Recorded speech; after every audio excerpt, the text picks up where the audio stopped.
qui a plus embarqué. Fait que, après la série Allégration, là, j'ai plus été vraiment impliqué. À part pour Ouais, Résonance. c'est vrai. Ah La oui, désolé. collection Frontières a Ouais. démarré avec Résonance, qui était un projet dans lequel tu t'es beaucoup investi. Oui, oui, ça, Puis, oui. c'était Effectivement. d'ailleurs notre première collaboration avec Patrick Sénécal à cette époque-là. Oui. Effectivement. Effectivement, c'est une affaire que. Ah, je pensais que j'avais effacé ça de ma mémoire, mais non, tu viens avec ça dans ce moment. Effectivement, Résonance, partie d'une idée de la MRC de Drummond qui cherchait des projets innovants qui pouvaient lier plusieurs formes d'art.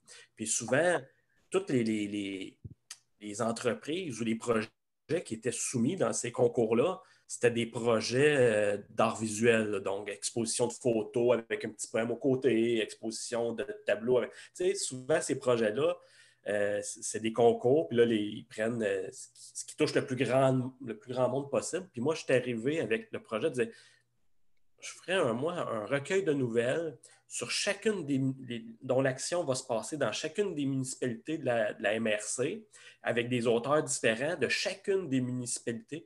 Ça n'a pas été évident parce qu'il y avait des municipalités où on avait juste un auteur, donc c'est ce texte-là qu'on a pris, parce qu'il n'y a pas des auteurs partout dans toutes les régions. Puis, ça n'avait pas été si évident que ça à travailler. Beaucoup d'intermédiaires.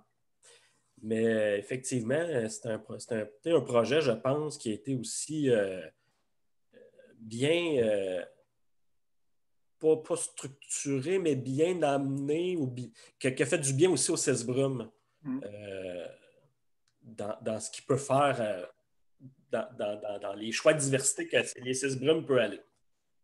Oui. Puis d'ailleurs, ça a été notre seule collaboration avec Yves Boisvert. Je ne sais pas si vous savez, Yves Boisvert a gagné le prix du Conseil des arts et lettres du Québec et au Centre du Québec et en Estrie. Et il y a eu un film sur sa vie qui a été tourné il n'y a pas si longtemps.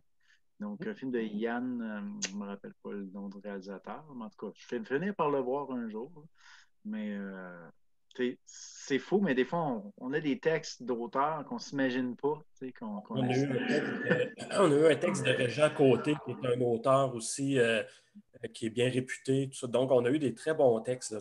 Quand j'ai lu ça, là, de celui de M. Côté, j'ai fait wow, j'ai rien à dire. Tu sais, des fois, tu as des textes, tu fais comme off. Ouais, ça, je changerais ça. Ah, ça, tu sais, tout là, j'ai lu ça, j'ai fait comme ouf, OK, on parle à quelqu'un d'autre. On avait des textes là, comme ça qui étaient surprenants. Là. Ouais. Puis c'est drôle parce que Patrick était là au lancement, Patrick Sénécal, puis ça s'est bien passé et tout ça. Mais des années après, des fois, dans les salons du livre, on en avait quelques exemplaires de Résonance, puis les gens l'achetaient, puis ils essayaient de trouver Patrick au salon, puis de faire signer. Là, Patrick il disait encore ça? Il en reste? Ben, il y a quelques années, ils ont ouvert une nouvelle bibliothèque à Drummondville. Puis dans la nouvelle bibliothèque, il y a un distributeur, comme un distributeur à bonbons ou à chips, mais il y a des livres dedans, puis il y avait Résonance dedans.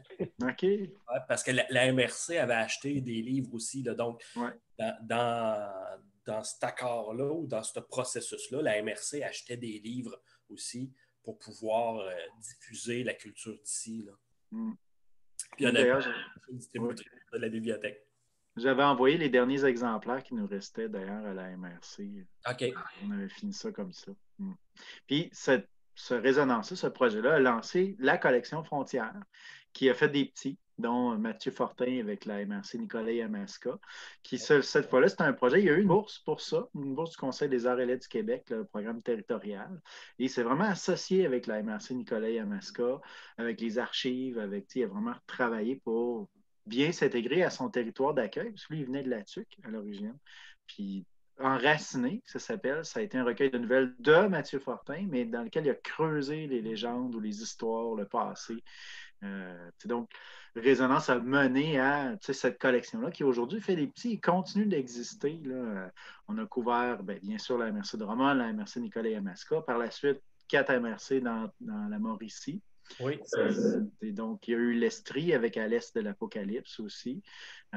Puis, il y a une collection qui pourrait continuer à faire des petits dans le futur. Donc, une littérature de science-fiction, de fantastique, de fantasy, mais d'horreur, de policier, voire d'inconnu, mais basée sur le territoire. T'sais. On n'est pas dans Maria Chapdelaine, mais il y a comme quelque chose, on défriche l'imaginaire québécois. Une collection que vous avez sortie après moi, une collection Sors de ta bulle. Oui. Que je lis quand je vois les nouveaux romans qui sortaient. Là, donc, qui fait la place à des jeunes, de la relève, à des nouveaux genres. Là. Moi, je sors de ta bulle. C'est une maudite. J'aimerais ça que vous m'en parlez un peu plus parce que c'est quelque chose que j'aurais aimé penser, ça. Oui. On a déjà eu des discussions comme ça, tu sais, Marquis, je ne me rappelle pas exactement de la teneur, mais on se dit, peut-être qu'on pourrait partir une collection de ci, de ça, mais on n'avait pas trouvé l'idée finalement. C'est Jonathan qui a mené, je ne sais pas si c'était à travers Linda Dion ou une autre personne, tu m'avais présenté notre ami Hannibal Lecter. Oui. C'est exactement comme tu le dis là, oui. C'était Linda Dion qui m'avait présenté Hannibal Lecter, qui est vraiment, lui, ce qu'il dévore, c'est pas des êtres humains, c'est des livres. Il en achète, il en consomme, il lit, il en donne, il propage tout ça. Puis je t'avais présenté à lui, oui, il me semble que c'est dans un salon, je me souviens bien. Oui, mais Linda Dion, de son côté, est autrice, mais elle était aussi enseignante à la commission scolaire de la région de Sherbrooke à cette époque-là. Et elle travaillait sur un projet de son cru qui s'appelle Sors de ta bulle, dans lequel les jeunes, je pense que c'est le 3e, 4e, 5e secondaire, c'est encore actif aujourd'hui, devaient s'engager à lire, écrire, rencontrer des auteurs, des autrices, faire des ateliers, etc. Et celles et ceux qui le souhaitent, au bout de l'année, avaient le choix de déposer un ou des manuscrits à un comité, à un jury qui devait les évaluer et accorder les bulles de bronze, d'argent et d'or. Les bulles de bronze et d'argent, c'était des prix X, puis la bulle d'or, c'est une publication professionnelle chez un éditeur. À l'époque, l'éditeur, parce que ça existe depuis un certain temps, depuis les années 2000 quelques, 2005, 2004 peut-être, c'était GGC, publication GGC. En fait, GGC, c'était plein de choses à l'époque. C'était les éditions GGC, c'était l'imprimerie GGC, c'était la librairie GGC, puis il y avait comme peut-être d'autres affaires que j'oublie.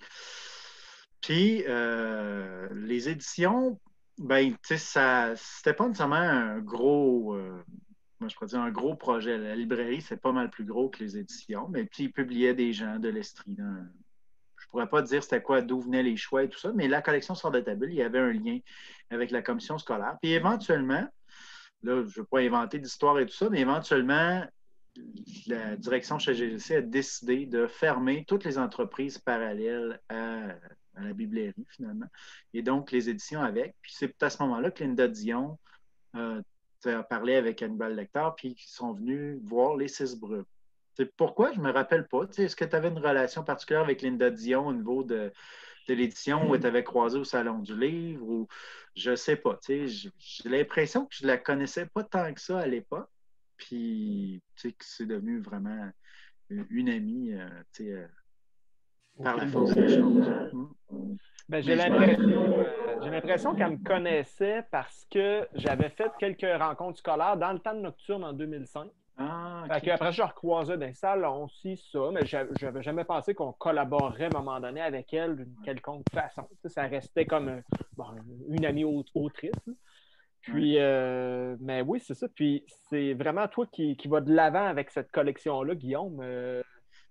C'est drôle parce que là, ça vient de me revenir. Je me rappelle avec François-Pierre Bernier, qui est notre directeur artistique et souvent illustrateur de cette collection-là, entre autres. On était allé donner un atelier, je pense, dans le cadre de Sort de ta bulle. J'avais oublié cet aspect-là. Oui. Et c'était sur la fantasy. Puis, tu sais, moi, étant comme, moi, je pourrais dire, un fan du genre, je ne me suis pas gêné, je ne me suis pas censuré. Puis, j'ai parlé de toutes sortes de... Oui, j'ai parlé de Tolkien, j'ai parlé de Lord Dunsany, j'ai parlé de plein d'auteurs, mais j'ai aussi parlé de Moorcock, Michael Moorcock, qui lui ne se gênait pas pour décrire un personnage qui est Elric sur la drogue. Donc, qui est un anti-héros, etc. Puis je pense qu'ils m'ont pu réinviter par la suite. Bon, mais en tout cas, quand même super intéressant. On l'a fait une fois, François-Pierre et moi. Puis, par la suite, ben, le hasard a fait en sorte qu'on a développé la collection Sort de ta bulle. Puis, la collection Sort de ta bulle, dans le fond, la maison d'édition Les Six Brumes, c'est un rouage important, mais ce n'est pas le seul rouage, parce que c'est la commission scolaire, puis l'école La Ruche de Magog qui participe à ça. Il y a des profs engagés, il y a des auteurs, des autrices qui sont invités, il y a un parrain ou une marraine d'honneur qui vient donner des présentations aux jeunes, qui les stimule, qui les encourage, etc. Puis les Six Brumes, ça vient comme couronner, ça donne de l'espoir à des jeunes de publier, de rentrer dans la machine éditoriale, si on veut, littéraire. Donc, on est comme l'aboutissement de quelque chose. Mais l'autrice, l'auteur qui publie au Six Brumes, mais ça reste 1 an, 2 ans, puis même dépendamment de l'engagement, des autrices ou des auteurs, ben, ils vont comme faire le processus avec nous pendant quelques années. C'est la première année qui est la plus intense parce que la direction littéraire est assumée par une professionnelle et c'est Lise Blouin présentement. Donc, c'est du travail, là, pour vrai. Pendant que tu étudies, soit au secondaire ou tu es rendu au cégep, mais là, il faut en plus que tu retravailles ton manuscrit pendant quelques mois, puis pas juste une fois, ça peut être 10 fois, 20 fois, etc., dépendamment de ce qu'il y a à faire. Puis ensuite, il faut que tu fasses tout le processus, lire le contrat d'édition, comprendre le contrat d'édition, pour vrai, 10 pages. Je ne sais pas comment tu as fait pour trouver Jurifax à l'époque, Marquis, mais c'est horrible à lire, là, pour vrai. Mais c'est un contrat qui est tout à fait légal, puis ça en prend un. Là. La loi nous oblige à fournir un contrat, puis c'est très bien comme ça, pour que tout le monde soit protégé. Mais imagine, tu es un jeune de 15, 16, 17 ans, puis il faut que tu tapes 10 pages de jargon juridique. C'est dur. Mais bon, on ne pousse pas personne, puis on laisse le temps aux autrices, aux auteurs de poser les questions qu'ils ou elles veulent. Donc, ça, c'est important de faire le processus. Puis, ce qui est particulier au Six Brumes, c'est qu'on veut que ça se passe de manière un peu. Bon, quand je dis horizontale, les gens pensent à des mauvaises affaires. Faut que je trouve un autre mot. C'est une collaboration. Fait que, l'illustration, on ne va pas te mettre un point rouge puis un fond blanc sur la couverture. On va te demander qu'est-ce que tu veux comme autrice, comme auteur. Ça ne veut pas dire que tu vas l'avoir, mais Guide, notre directeur artistique, qui est aussi l'illustrateur, François Pierre, dans cette collection-là. Donc, il y a comme une interaction qui se fait. Puis, au niveau de la révision, ben, c'est pas parce que le réviseur dit c'est tout accepté. Non, il y a comme une discussion, on réfléchit, on travaille. On n'est pas là pour s'exploiter l'un l'autre, on est là pour se donner le meilleur d'une journée. Fait que, les jeunes apprennent dans cette collection-là c'est quoi l'expérience de l'édition, puis qu'ils choisissent de publier ou non par la suite, ben, c'est un processus super enrichissant là, qui mène jusqu'à une publication. Cette année, elle a été retardée à cause de la situation qu'on connaît, le coronavirus et compagnie. Puis, dans le fond, ce qui devait être fait en mai passé, le lancement pour l'autrice Marguerite Setrakian, qui va publier L'ombre du temps. Et ça va être fait en mai prochain en espérant que la situation aille mieux. Là. Donc, on va le lancer dans son école avec tout son monde, sa famille, les gens qui sont autour. Il va y avoir comme des discours. Ça, c'est un peu plus protocolaire que ce qu'on fait habituellement au Six Brumes. Ça reste très scolaire comme projet, mais dans le contexte professionnel de la maison d'édition, avec toute l'aide, le soutien qu'on peut apporter de ce côté-là. Donc, c'est le lancement, mais par la suite, le livre se retrouve en librairie. Les auteurs, autrices sont invités dans les salons du livre, peuvent signer leur livre, etc. Donc, c'est une expérience vraiment enrichissante de ce côté-là. Ça fait quoi? Ça fait 5 ans, je pense qu'on le fait, ou 6. Hein? Oui, Jonathan? Bien, moi, ce que je trouve intéressant avec cette collection-là, c'est que ça rejoint la mission première qu'on s'était donnée, moi et Marco, au début. Parce qu'au début, on était là, ouais, publier la relève, Bien là, ça le fait concrètement avec cette collection-là. Oui, tout à fait. Puis d'ailleurs, c'est la seule collection dans laquelle quoique dans Frontières, il y a eu des textes plus réalistes, là, mais je veux dire, c'est la principale collection dans laquelle on ne s'arrête pas aux 6 brumes, aux 6 genres de l'imaginaire. On a publié du fantastique, de l'horreur, de la fantasy. On a aussi publié des romans réalistes, des romans plus par court chapitre. Il n'y a pas encore eu de poésie, ça n'a pas donné pour l'instant, mais ça pourrait arriver. Comme tel. On a même eu un roman d'action historique qui est Alizé Les Carnéas, qui n'est pas fantastique. C'est pas de la fantasy, mais il y a des petits côtés, là, si on veut. fiction pulpeuse. Pas le film, je parle du courant des années 30 avec Robert E. Howard, par exemple, qui a écrit Conan.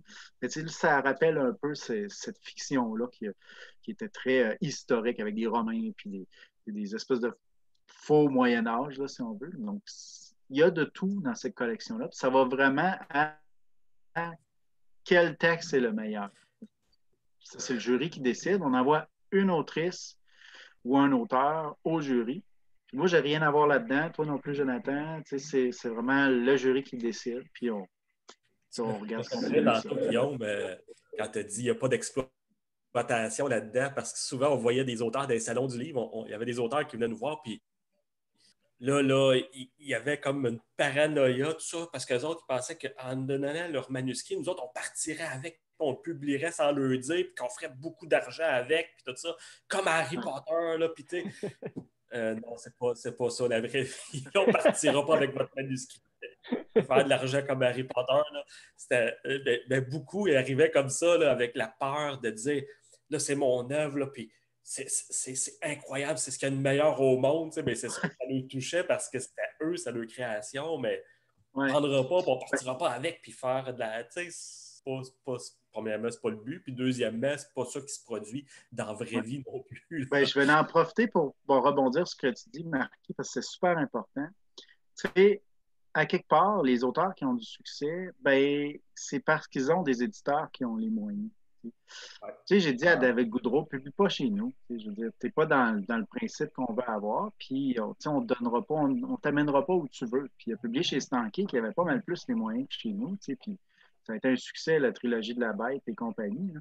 Donc, tu sais, à quelque part, c'est super bien de commencer aux 6 brumes, puis peut-être de rester avec les 6 brumes s'il y en a qui le souhaitent, mais nous, on n'attache personne, on ne veut surtout pas ça. Les autrices et les auteurs qui publient chez nous vont publier ailleurs aussi.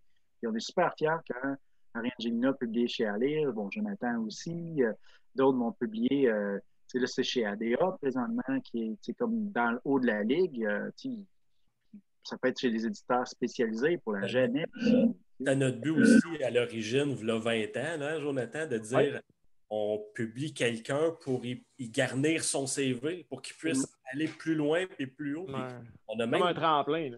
Ouais, on a même, je ne sais pas si vous vous souvenez, on a même déjà reçu une traduction anglaise de Allé Gracia et le serpent d'argent.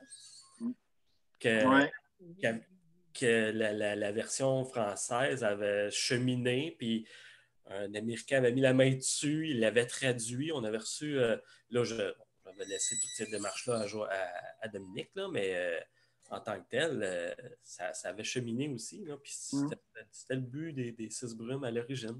Ben, tu sais, c'est ça. Nous, on n'a pas nécessairement les moyens ou la compétence ou les connaissances ou peu importe. Là, on ne veut pas nécessairement mettre le temps pour faire ça. Il y a des éditeurs qui font ce travail-là pour les auteurs, tu sais, qui les amènent à un niveau international. Tu sais, puis du monde comme Pierre Labrie, on publie au Vietnam, bon, pas grand-chose, mais tu sais, il y a des gens comme Patrick Smécal en Pologne. Tu sais, il y a des éditeurs qui font ce travail-là, qui sont très compétents, tu sais, qui connaissent les débouchés, qui peuvent vendre une œuvre à l'international. Ils ne sont pas obligés. Les auteurs peuvent choisir de garder leurs droits et de faire ça eux-mêmes. C'est très possible. Mais tu sais, ça reste que je pense que le rôle des 6 brumes, on l'a dit, c'est de te former à quelque part. Ce n'est pas une académie.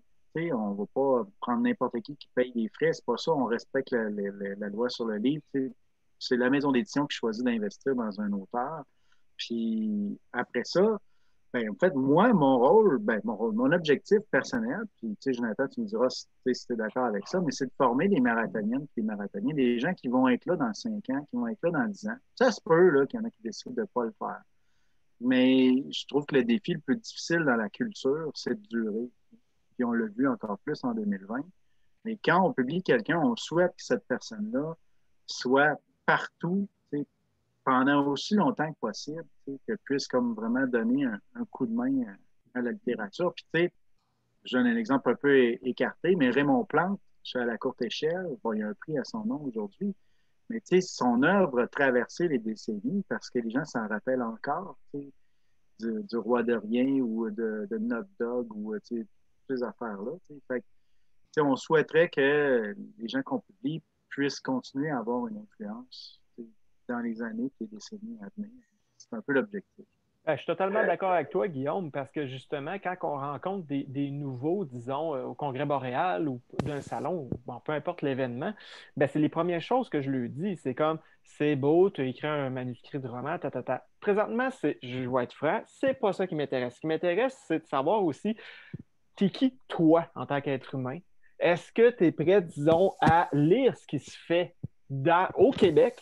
Parce que là, tu peux publier chez nous. Mais est-ce que tu connais un peu ce qu'on fait? Est-ce que tu connais ce qu'elle refait? Est-ce que tu connais ce que, je ne sais pas moi, de Mortaise, que si, ça? Là, identifie un peu. Parce que là, la personne veut envoyer un manuscrit. Là. Elle, son rêve, là, elle nous le donne entre les mains. Là, puis tata. Mais en fait, sais-tu au moins ce qu'on fait? Nous, puis qu'est-ce qui se passe dans le milieu? Puis ça, c'est bien important de savoir. Parce que quand tu veux rentrer dans un milieu, puis tu ne le connais pas, ben pourquoi tu veux rentrer dans le milieu? C'est toujours ça la question. Ça a l'air nono dit de même, mais c'est la question comme fondamentale. Tu sais. Bien, pour ce qui est de Nova, j'ai aucune idée pourquoi j'ai pensé à ça. Je me rappelle juste que je travaillais au Provigo. Quand je suis revenu à Sherbrooke en 2004, après des études à Chicoutimi puis à Montréal, je me suis trouvé un travail au Provigo, proche de chez nous. Puis, à un moment donné, je plaçais des boîtes de conserve dans une allée. J'ai aucune idée. Je me rappelle de l'allée, mais ce Provigo-là n'existe plus. C'est rendu une antenne du CIUS. Là. Ils font des prélèvements, toutes sortes d'affaires là-bas. Et puis, à l'époque, je plaçais, je pense, à des boîtes de conserve de soupe ou quelque chose comme ça. Puis, il m'est venu l'idée d'un format plus petit. C'est pas nécessairement totalement innovant parce que les Mille et une Nuits avaient une collection similaire à ça quand je travaillais chez Socadis à la fin de mes études, donc l'été d'avant. Donc, à quelque part, j'ai juste pris cette idée-là. Je me suis dit, on pourrait faire une petite collection. Donc, pour pouvoir donner une chance à des auteurs ou des autrices qui commencent, mais qui ne sont pas tout à fait rendus à faire un roman, puis on ne veut pas toujours sortir des recueils de nouvelles non plus. Donc, c'est à ce moment-là qu'on a lancé la petite collection. Puis au départ, ce n'était pas une collection sans code barre, mais c'est une collection qui n'avait pas d'écriture sur la tranche. Donc, les livres sont entièrement noirs sur le côté. On ne sait pas quel livre on prend quand on le tire, sinon de par sa taille. Et le premier livre qu'on a publié dans cette collection-là, c'est L'ancienne famille, Michel G. Lévesque. Michel, peut-être aujourd'hui, ça ne dit pas nécessairement grand-chose à beaucoup de monde, mais c'est quelqu'un qui était extrêmement connu à l'époque parce qu'il publiait chez Les Intouchables, la série Ariel Queen, puis après ça, je pense que c'était 66, puis Oui. puis ça vendait. Dans les salons du livre, il y avait beaucoup de gens qui achetaient ces livres-là. Entre autres, il y avait d'autres séries comme Amos d'Aragon et compagnie. Mais c'était la mode des séries au Québec, là, une mode des séries de fantasy. Ouais. Puis Michel, c'était pas mal dans le dernier du peloton, puis il y avait quand même un bon, si on pourrait dire, un bon lectorat. Puis il avait décidé de publier ce récit-là, L'ancienne famille, là, qui s'inscrit, je pense, dans la lignée de ses autres récits. Je ne suis pas sûr exactement lesquels. On avait fait un tirage limité, je ne sais pas si c'était 200 exemplaires.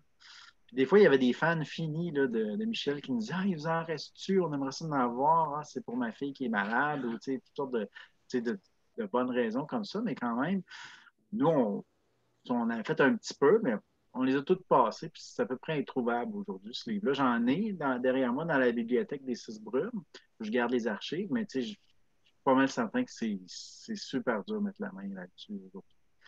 Puis après, oui, c'était aussi cette collection-là se dresse entre la nouvelle et le roman hein, pour des textes qu'on ne pouvait pas, comme tu disais, on ne peut pas publier des recueils de nouvelles tout le temps. On ne peut pas publier non plus tout le temps des romans, mais il y a des textes qui tombaient entre deux chaises, des très bons textes qui tombaient entre deux chaises, qui étaient trop gros pour une nouvelle, trop petits pour un roman. Ouais. Ça arrivait à point, là, cette collection-là. Ben, c'est tout à fait. Puis c'est le format novella qui existe. Vous pouvez taper ça dans Wikipédia, ça dit à peu près c'est quoi. Quoique ça varie selon si on est en français ou en anglais, mais en tout cas.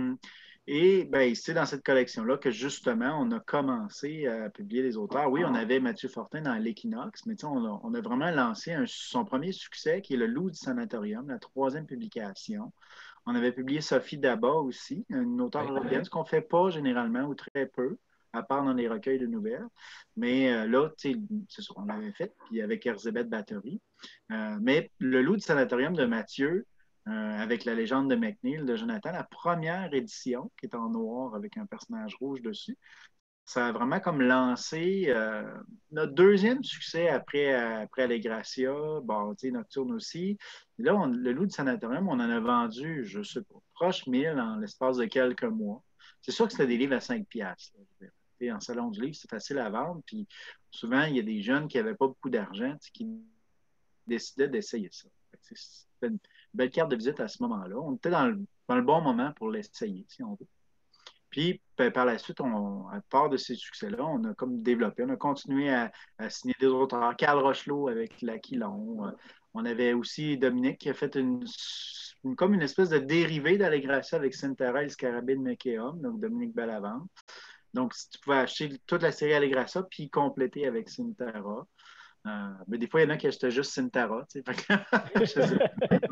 Ils ont eu Allegracia par la suite, en tout cas. On avait Fliona de Caroline Lacroix, qu'on apprécie beaucoup. Elle travaille chez Copybec depuis plusieurs années, qui n'a pas nécessairement décidé de poursuivre une carrière littéraire, mais c'est quand même quelqu'un qu'on apprécie énormément dans le milieu. On a publié Marie Laporte aussi avec Kinder SR, qui par la suite a fait À l'Est de l'Apocalypse, qui a dirigé le projet. On avait, je me rappelle pas, est-ce que j'oublie quelqu'un après Gilbert, avant Gilbert Tifo, comme ma mémoire. Geneviève Blouin. Ah oui, Geneviève, ben oui, c'est ça. Ah oui, avec le combat aveugle et tout ça. Le chasseur qu'on a réédité récemment. À l'époque, c'était Le Chasseur, c'est la novella. Et maintenant, c'est Le Chasseur et autres noirceurs. Donc, Le Chasseur, la petite version n'est plus disponible. On avait fait une version normale avec le fond noir et un dessin rouge et une version pour aveugle, mais pas vrai, c'est juste la couverture. Donc, la couverture en braille qui, elle, est à peu près introuvable aujourd'hui. Donc, c'est un petit clin d'œil, si on veut. Donc, c'est un titre qui avait bien marché aussi. On en a vendu pas mal. Puis là, récemment, on a dit, on va le bonifier avec cette Geneviève qui nous a proposé d'autres nouvelles. Donc, Le Chasseur est disponible avec d'autres nouvelles qu'elle a écrites, qu'elle a publiées souvent dans Solaris, par exemple, dans Pleine Éternité, etc. Donc, c'est encore disponible, mais plus dans cette collection-là. Parce qu'au fur et à mesure qu'on avançait dans le temps, la collection se vendait bien, mais comme elle se vendait pas cher, ben c'était pas rentable. Puis en plus, dans les librairies, ça ne fonctionne pas. Je veux dire, à part si tu réserves une étagère spéciale, ça se perd dans les autres types. Fait qu'on en vendait à peu près pas. Puis imaginez sur 5 il nous revient 2 piastres à peu près là, du distributeur. On redonne 50 cents à l'auteur. Puis on prend le reste pour payer l'imprimeur, le graphiste, l'illustration, etc. Fait que tu en vends 1000, mettons, ça va bien, tu en vends 1000, puis tu fais 1,50 sur chaque, bien, ça fait 1150 $. C'est pas mal plus cher que ça pour publier un livre. Fait que, ultimement, c'est pas nécessairement très rentable. Quand on a sorti notre premier Nova, il y avait aussi, c'était à Sherbrooke, c'était au Salon du livre de Sherbrooke à peu près, puis les éditions, les ailés sont arrivés avec un même format en même temps que nous. Ils ont eu une idée similaire, je ne sais pas, mais puis la grosseur du livre était une erreur aussi d'impression. En fait, je pense qu'on voulait un autre format. Là, c'est un peu loin, mais on voulait un format un peu différent. Mais c'était une erreur d'impression que ça a donné un format comme ça qui pour moi, est wow, pareil. Mais les éditions Zélé, je ne sais pas si tu t'en souviens, Jonathan, tu étais là aussi. Guillaume aussi, tu étais là, je pense, à cette époque-là. Je pense que c'est Amy ou Karen là, qui sont arrivés avec un format de livre similaire au nôtre. Là. Et là, la compétition est arrivée là-dedans. Il faut dire que les filles ont beaucoup d'esprit d'entrepreneuriat, puis elles ont une imprimerie. Donc, à la base, ces tests-là, ils les ont fait elles-mêmes. C'est vraiment comme. C'est peut-être pas, ils font pas peut-être pas tout, mais ils font une grosse partie du processus. Donc, à quelque part, nous, les accidents qu'on a faits, ben, elles, c'était probablement purement volontaire de leur part. Puis ces filles-là ont une grande influence sur là où on est aujourd'hui parce qu'elles ont propulsé Jonathan dans sa carrière, dans le milieu de l'édition. Donc ça, quand on parle de compétition, moi, j'en vois pas vraiment. On fait des blagues, là, je sais, Marquis, mais au final, tout le monde s'entraide comme ils peuvent. Puis l'idée, c'est que chacun peut exploiter un terrain différent et complémentaire. Tout à fait. Jonathan a travaillé plusieurs années pour les éditions Zélé. dans différents postes. Puis il publie d'ailleurs beaucoup de livres là, dans la collection Zone Frousse. Donc, est-ce que c'est comme régulier pour toi, Jonathan, de publier? Oui, ça peut. Dès le début, ça a été un par année.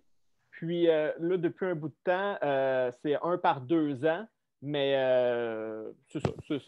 C'est régulier. Là. Dans le fond, dans 2 ans, je vais en avoir un autre. Donc, au contraire, avec Nova, on a décidé de fermer boutique. Les 2 derniers titres, Madlock et de Gilbert Tifo, puis La légende de McNeil de Jonathan, sont encore disponibles, mais on n'en publie pas d'autres comme tel. La collection est fermée depuis plusieurs années. Et puis, pour différentes raisons, je pense que c'est au niveau des coûts d'impression, puis au niveau de la disponibilité en librairie, la visibilité en fait en librairie, c'est plus le format intermédiaire. Comme on voit derrière Jonathan, 10 ans d'éternité, Orificorama, Soleil de glace, Les Murmurantes, Écrire et publier au Québec, les littératures de l'imaginaire. C'est ce format-là qu'on a retenu, contrairement à 6 Chalets des Brumes, qui est un très bon vendeur aussi dans la collection Légion des Brumes. Mais on est plus allé pour. Ça, c'est le format poche, mais le format poche, pour différentes raisons, il s'en retourne. Fait qu'on préfère maintenant utiliser le format intermédiaire. Donc, toutes nos publications sont faites dans ce format-là. C'est pas le grand format. Le seul qu'on a essayé, c'est Allegracia, l'intégrale. En grand format, c'est juste impossible à entreposer. Les boîtes sont énormes, ça coûte un prix de fou. Mais le format intermédiaire, il est juste parfait. C'est plus gros que le format poche, mais plus petit que le gros format. Ça s'entrepose bien, ça ne coûte pas trop cher, ça ne prend pas des millions de pages. Donc, cette différence-là a été significative. Donc, Nova nous a permis d'apprendre ça, finalement, que c'est pas parce que c'est petit et c'est pas cher que c'est meilleur. On peut en vendre plein, mais c'est pas rentable. Fait que, il y a cette question-là aussi. Est-ce qu'on fait des livres à 60$ comme chez Brajlon, qui font du très beau livre? Ou est-ce qu'on fait des livres à 10$, comme au livre de poche chez Pocket? Ben, il faut se trouver entre les deux. En fait, la plupart des éditeurs ont un format intermédiaire. Même chez Alire, ils ont adopté le format intermédiaire parce que le marché finit par demander ça, alors qu'ils souhaitaient faire du format poche. Comme ça se fait en science-fiction depuis des années. Mais pour toutes sortes de raisons, ben, c'est plus ça qui est comme à la mode aujourd'hui. La collection Brume de légende, ces dernières années, on a beaucoup republié des textes qui ne sont plus disponibles, des Frédéric Durand, des Daniel Cernine, des textes qui ont paru dans Brin d'éternité, toutes sortes de choses comme ça. Et il n'y a pas si longtemps, Jean-Louis Trudel a publié un livre sur la science-fiction québécoise chez Alire, dans lequel il disait il ne se publie pas beaucoup de science-fiction aux éditions Les 6 Brumes, mais récemment, avec Écho du Centaure, qu'on va publier en février 2021, ben, on a monté dans le classement de Jean-Louis, puis de manière assez significative. Fait que, je ne sais pas, je fais peut-être une blague, mais je me dis, un des objectifs que je poursuis dans les 10-20 prochaines années, c'est d'aller à côté Solaris et aller dans le classement. Solaris, c'est à peu près impossible. Là. Mais de monter, d'être 6e dans son classement en matière de publication de science-fiction québécoise, je pense que ce serait un bel objectif. Puis là, il y a une belle surprise qui s'en vient avec un nouveau recueil de nouvelles. Oui, on n'en parlera pas trop présentement, mais on peut juste dire qu'il va y avoir le retour de certains auteurs éventuellement. Ce qu'on vise, c'est pour 2022. Fait que ça ferait 20 ans depuis notre premier qui est l'Aurore. Mais il y a peut-être un indice là, on ne sait pas. Mais ouais, on va laisser la surprise là, pour éventuellement. Mais oui, vous avez un premier petit. J'ai le mot en anglais, mais teaser, un petit aperçu, un petit agace lecteur. Mais tu sais, moi, je pensais au fil de notre conversation, je me disais, ce qui est le fun avec les 6 brumes, c'est qu'on dirait que ça suit comme le cours de l'évolution un peu d'un être humain. T'sais. Parce qu'il y a comme eu la jeunesse, la naïveté, là, avec les tournées, plein d'espoir et tout ça. Puis après ça, là, on frappe des murs, etc. On devient de plus en plus, disons, sans être réaliste, mais comme enraciné, pour dire qu'on avance un petit peu plus solidement qu'au début, puis en faisant les choses de façon plus professionnelle, disons. Je mets toujours des guillemets quand je parle, parce que sinon, ça a toujours l'air un peu vantard. Ouais, nous, les pros. Non, mais tu sais, parce que de prime abord, moi, ce qui m'intéresse depuis le début, c'est tout le temps la rencontre des autres, de d'autres passionnés. Parce que je suis un passionné, on l'est tous, mais justement, aller vers la rencontre des autres. Puis je trouve que les 6 brumes, c'est une belle C'est une belle tribune. Tribune, oui. Oui. C'est le bon mot. C'est le mot que je cherchais, oui. Et tu sais, aujourd'hui, si on veut regarder, tu sais, il y a des auteurs des Six Brumes chez Québec Amérique, aux LA, chez ADA, je me rappelle pas tous les éditeurs possibles et imaginables, mais tu sais, il y en a chez Druide aussi, dans les recueils de nouvelles. Tu sais, il y en a un peu partout, chez Alire. Puis, tu sais, je pense que c'est ça qu'on veut continuer à faire aussi, là. Puis, à quelque part, ce qui est particulier avec la collection Brume de légende, c'est qu'on publie des gens qu'on lisait, que moi je lisais en tout cas quand j'étais jeune, puis qui ont fini par vraiment trouver la maison d'édition pertinente, comme Daniel Cernil, par exemple, mais aussi Elisabeth von Arbour, Hugues Morin, Jean Petitgrou dans l'Écho du Centaure. Donc, tu sais, il y a peut-être un peu de ça aussi. Oui, publier des nouvelles plumes, mais en même temps, peut-être valoriser aussi notre, je vais le dire, patrimoine littéraire de science-fiction et de fantastique québécois. Donc, tu sais, ceux qu'on appelle les grands anciens, il y en a beaucoup qui ont été lus, mais des fois, il y a des textes qui ne sont pas si connus que ça, qu'on republie, par exemple, par le projet d'Alain Ducharme, La République du Centaure, qui sont disponibles en ligne, mais aussi, tu sais, qu'on veut faire redécouvrir ou en tout cas, tu sais, qu'on va amener des nouvelles créations de ces auteurs-là qui, des fois, moi, j'aimerais peut-être qu'ils soient plus connus, tu sais, qui ont eu la chance d'être connus jusqu'à présent, en tout cas. Appréciation personnelle, subjective. Un dernier petit mot, Marquis. Je n'ai pas de voir que le bébé que tu avais passé à la base est toujours là, toujours vivant. Oh, oui, mais en fait, ça donne le goût de se revoir dans 20 ans pour faire un bilan encore et de ramener ça. Ce que je vois, c'est que ça va tout le temps en s'améliorant d'un point de vue qualité littéraire, d'un point de vue qualité du livre, d'un point de vue qualité de l'équipe. Là, je trouve que je vous lève mon chapeau, la gang des 6 brumeux, des embrumeurs. Je ne sais pas comment je devrais vous appeler maintenant. Ben, on a une collection qui s'appelle Légion des brumes. Ouais, c'est ça, Légion des brumes. Les légionnaires. Des légionnaires, donc bravo, longue vie encore à vous. Merci, Marquis. Ça fait plaisir. Merci, Jonathan. Merci, Guillaume. Merci.